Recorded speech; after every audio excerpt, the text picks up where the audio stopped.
In the year 1095, in a field outside the French city of Clermont, Pope Urban II stood before a vast crowd. He did not speak of trade. He did not speak of diplomacy. He spoke of salvation.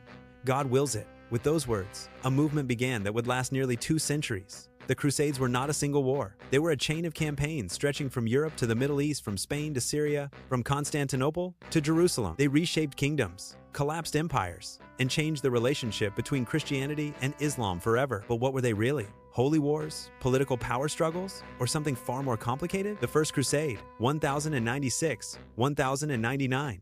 The first to move were not knights but peasants. Thousands of ordinary men, women, and children marched east in what historians call the People's Crusade. They were poorly armed and poorly organized. Most never reached the Holy Land. Many were massacred along the way. Then came the real armies. French nobles, Norman warriors, German knights. Against all expectations, they succeeded. In 1099, Jerusalem fell. Contemporary accounts describe brutal slaughter. Muslim and Jewish inhabitants were killed in large numbers. The Crusaders established the Kingdom of Jerusalem. For Europe, it was a miracle.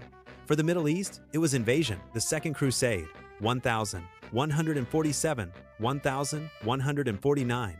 The success did not last. In 1144, the Muslim leader Zengi captured Edessa, the first Crusader state to fall. Europe responded. King Louis VII of France and Emperor Conrad III of Germany led massive armies east. But coordination failed. Supply lines collapsed. The siege of Damascus ended in disaster. The Second Crusade was humiliation.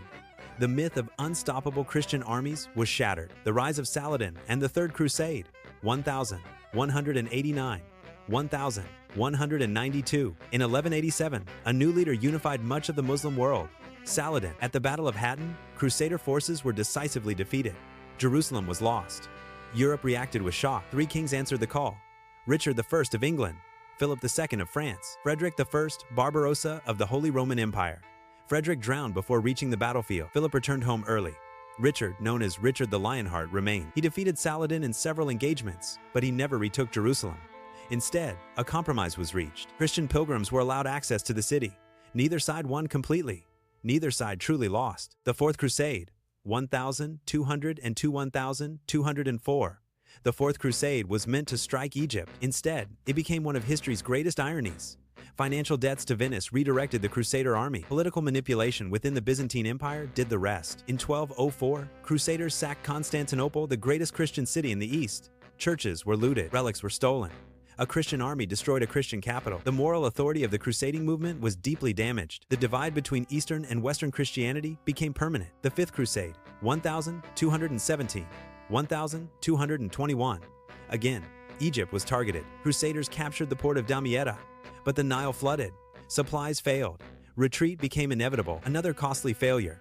The Sixth Crusade, 1228, 1229. Then something unexpected happened. Emperor Frederick II chose diplomacy instead of war. Through negotiation, he secured control of Jerusalem without a major battle. But his victory angered the Pope. The Crusades had become as much about politics within Europe as about Jerusalem itself. The Seventh Crusade, 1248, 1254. King Louis IX of France launched a new campaign against Egypt. This time, the Crusaders were defeated decisively. Louis himself was captured. He was released only after paying a massive ransom. A king held prisoner. The era of triumphant crusades was over. The Eighth Crusade, 1270. Louis tried again.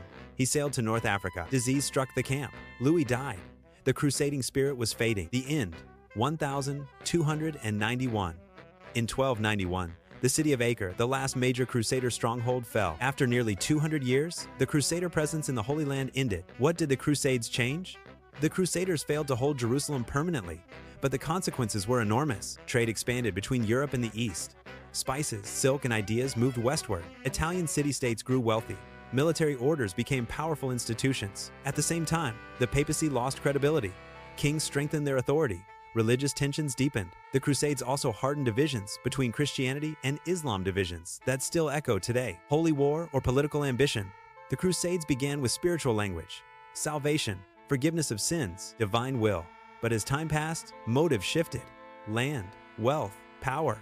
Some Crusaders were sincere believers. Others were opportunists. Many were simply products of their time. The Crusades were not purely holy. They were not purely cynical. They were human, driven by faith, fear, greed, and hope. Conclusion. For 200 years, Europe marched east under the sign of the cross. Cities burned. Empires shifted. Lives were lost. Jerusalem changed hands. But the deeper struggle was never fully resolved. The Crusades were more than battles for territory. They were battles over identity, over who had the right to claim sacred space. And even today, nearly 1,000 years later, the memory of the Crusades still shapes how civilizations view one another.